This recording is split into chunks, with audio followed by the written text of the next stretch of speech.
Bismillahirrahmanirrahim. Assalamualaikum warahmatullahi wabarakatuh. Semangat pagi anak-anak. Untuk hari ini kita akan membahas tentang materi pertama, bab 1, berita seputar Indonesia. Kita akan mengidentifikasi unsur-unsur teks berita.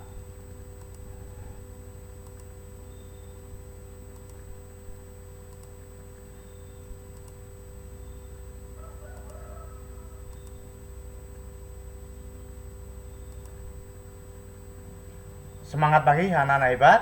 Rong Pulska tetap semangat, berprestasi luar biasa. Bagaimana kabar hari ini? Baik-baik saja dan sehat selalu kan? Alhamdulillah, semoga kita selalu sehat walafiat. Minggu yang lalu pada pertemuan yang pertama, kita sudah saling memperkenalkan diri antara wali kelas dan peserta didik, serta membahas tentang materi pembelajaran semester dasar dan KKM. Masih ingat anak-anak hebat? Nah, pada pertemuan yang kedua ini kita akan membahas bab 1, berita seputar Indonesia, tentang mengidentifikasi unsur-unsur teks berita. Masih semangat anak-anak hebat?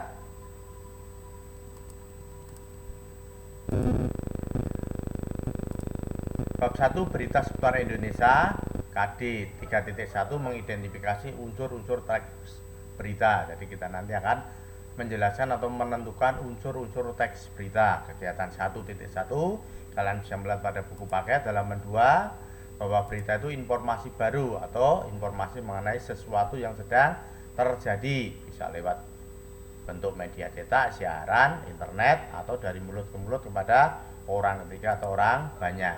Lalu apa fungsi atau kegunaan berita bagi pelajar?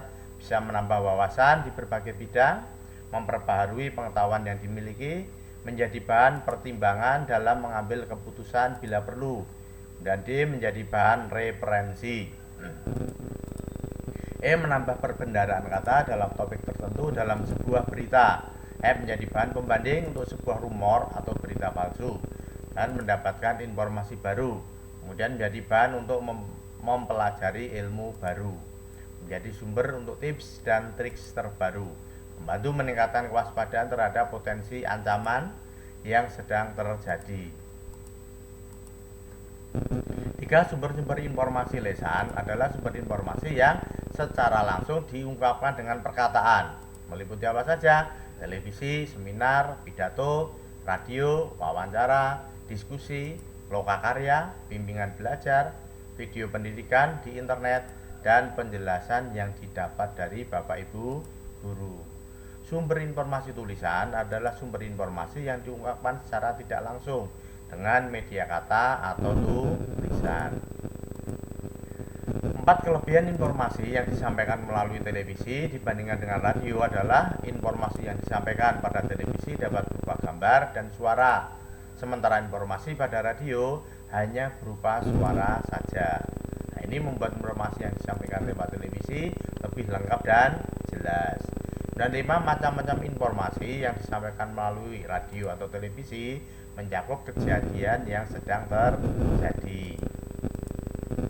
Nah, sekarang adalah bacalah contoh teks berita tentang peristiwa menjelang Lebaran pada buku paket halaman 2. Kemudian kalian perhatikan unsur-unsur berita yang terdapat pada teks tersebut dengan menggunakan rumus 5W plus 1H, atau dalam istilah Indonesia disingkat dengan adik Simba. Apa, dimana, kapan, siapa, mengapa, bagaimana. Kalau dalam bahasa Inggris, apa, what, where, when, who, why, how.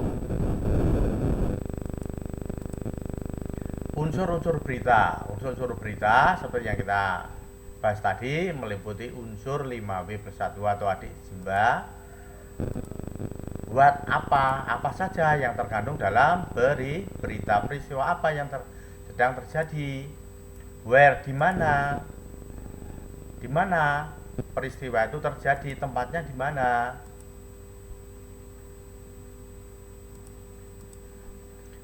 3, when, atau kapan terjadinya peristiwa yang sedang dibahas dalam berita. Who, siapa saja yang terlibat dalam kejadian yang diberitakan, siapa saja pelakunya.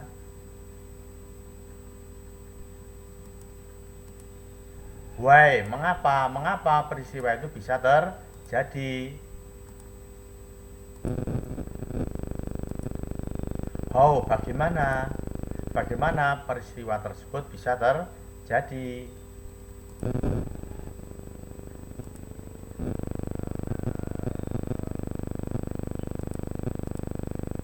Lihat contoh teks berita tentang peristiwa menjelang lebaran dengan rumus 5W plus 1H pada buku paket halaman 3. Satu, peristiwa apa yang terjadi? Yaitu tentang padatnya pelabuhan Merak. Di mana peristiwa itu terjadi? Di pelabuhan penyeberangan Merak. Kapan peristiwa itu terjadi? 10 hari menjelang lebaran, Sabtu 15 November. 4. Siapa yang mengalami peristiwa itu? Truk-truk pengangkut barang. 5. Mengapa peristiwa itu terjadi? Adanya larangan melintas bagi truk non sembako pada 21 sampai 25 November. 6. Bagaimana proses terjadinya peristiwa? Proses tersebut menyebabkan antrian truk di pintu masuk kapal. Demikian anak-anak hebat tentang unsur-unsur berita. Semoga ada manfaatnya dan tetap semangat untuk belajar. Assalamualaikum warahmatullahi wabarakatuh.